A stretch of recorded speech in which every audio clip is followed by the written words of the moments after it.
तो पुण्यात्माओं, इस भक्ति मार्ग के अंदर गुरु जी का मुख्य अभिनय होता है और शिष्य का भी उसके साथ साथ पैरेलल इतना ही सूरवीरता से उसमें चलना होता है, तभी सफलता मिलती है।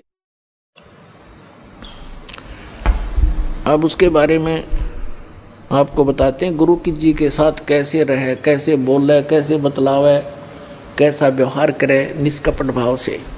दंडवतम गोविंद गुरु बंधु अविजन सोए, पहले वे प्रणाम तिन नमो जो आगे होए। गुरु को कीजय दंडवतम कोटि कोटि प्रणाम, कीट न जाने भृंग को यों गुरु कर ले आप समान। गुरु गोविंद कर जानियो रहियो शब्द समाए, मिले तो दंडवत बंद की नहीं पल पल ध्यान लगावे। गुरु मानुष कर जानते ते नर कहिए अंध, महा दुखी संसार में फिर आगे काल के फंद।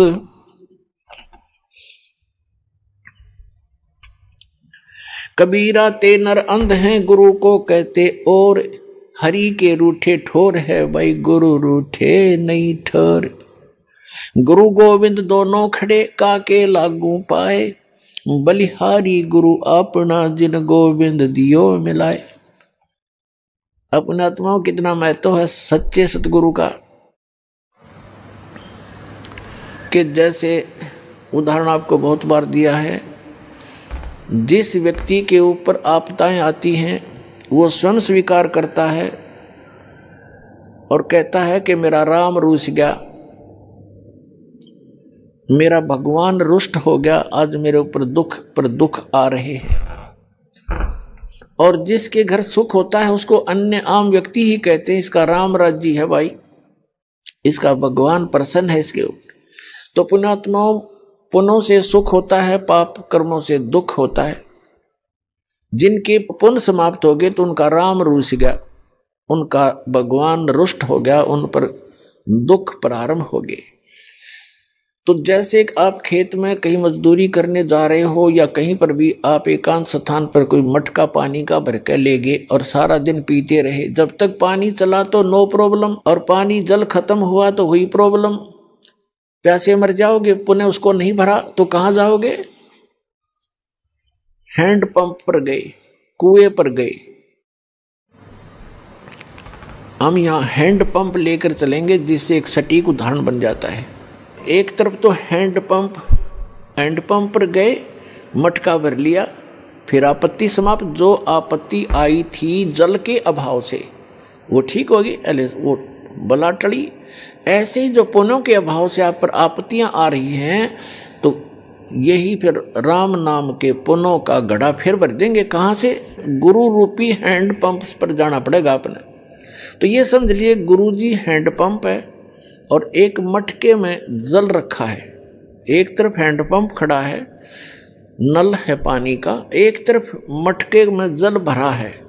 तो आपसे कोई ये कहे कि इस मटके भरा जल और एक तरफ नल, इनमें से कौन से को पसंद करोगे? तो इतना तो बेईमान होना ही पड़ेगा हमने, भाई नल चाहिए हमने, तो मटके का तो पानी शाम तक भी खत्म हो ले, और हैंड पंप मत कितने भर ले मटके तो अभी खत्म नहीं हो। तो कहते हैं वैराग नाम है त्याग का 5-25 सोमा। ये जो काम क्रोध लोभ अहंकार मोह कहते हैं, अब इनकी दिशा बदल लो। बेईमान हो तो दान करने पर हो, बेईमान हो तो ऐसा बेईमान ना करे, ऐसा लोभ करे जो भक्ति मार्ग में आपको सहयोग देवे। कर्म फोड़न का बेईमाना लोभ करना अनुचित है। तो परमात्मा कहते हैं गुरु गोविंद दोनों खड़े, मटके में जल तो समझ लो गोविंद और नल समझ लो गुरु। इन दोनों में से कहते हैं किसके लागू पाए? आप उत्तर दे रहे परमात्मा, हमारी तो इतनी बुद्धि काम भी नहीं करे। बलिहारी गुरु अपना जिन गोविंद दियो मिलाए। धन है मेरा वो गुरु, वो नल का हैंड पंप, जिसने वो राम मिला दिया, जिसके अभाव से हम दुखी हो रहे थे वो पुण्य प्राप्त करा दिए। तो पुणात्मा परमात्मा कहते हैं गुरु मानुष कर जानते ते नर कहिए अंध, महादुखी संसार में आ गए यम के फंद। गुरु गोविंद दोनों खड़े किसके लागू पाए, बलिहारी गुरु अपना जिन गोविंद दियो मिलाए। कबीर हरि के रूठ जा गुरु की शरण में जा, और कह कबीर गुरु रूठ गए फिर हर नहीं होत साए। अब जैसे आपका राम रूठ गया, आपके पुण्य समाप्त हुए, गुरु मिल गए तो रोज भर लो बाल्टी, दिन में 10-10 बार। और फिर कहते हैं यदि आप जी ने हैंड पंप खराब कर दिया, उसको मिस हैंडल करके, उसकी टेक केयर ना करके, रिस्पेक्ट नहीं की, तो आपका हैंड पंप खराब हो गया, यानी गुरु रूठ गए, फिर आपको वो सुविधा बंद हो जाएंगी मिलनी जो आपको हैंड पंप से मिलनी थी। तो यहां कहते हैं कबीर हरि के रूठ त्या गुरु की शरण में जा, कह कबीर गुरु रूठ गए तो हर नहीं होत साए। अब फिर क्या बताते हैं, गुरु से ज्ञान जो लीजिए शीश दीजिए दान, भौतिक भोंदू बह गए राख जीव अभिमान। भौतिक भोंदुक बह गए राख जीव अभिमान। जैसे नित्यानंद जी कहते हैं, ब्राह्मण कुल में जन्म था, मैं करता बहुत मरोड़, और गुरु गुमानी दास ने दिया कुबद गढ़ तोड़। तो सत्संग के हथौड़ों से, इस वचनों के हथौड़ों से हमारे अंदर जो गंध जमा पड़ा है या अभिमान का है, तो उसको तोड़ दिया जाता है सत्संग की चोट मार मार के। अब क्या अभिमान इस प्राणी का, अब से कितना टीरी खा पाक रहा हो, 1 मिनट में अधरंग मार जा, बांगा मुंह हो जा, माखी लकड़र बड़े लाल पड़े टपके उस अपलातून के। क्या अभिमान इस मट्टी का, अपना पीछा छुटावे, कर्म बनावे, विनम्र होकर सत्संग में आवे।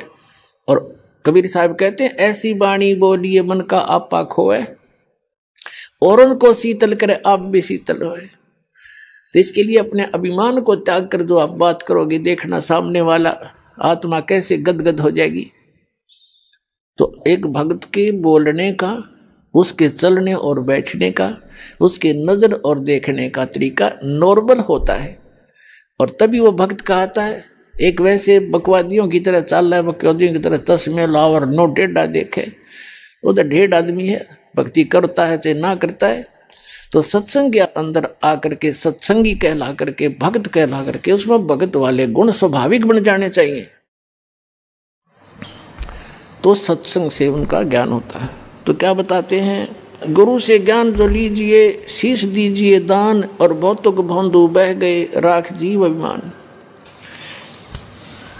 गुरु समान दाता नहीं, याचक से समान, और 3 लोक की संपदा सो गुरु दीनी दान।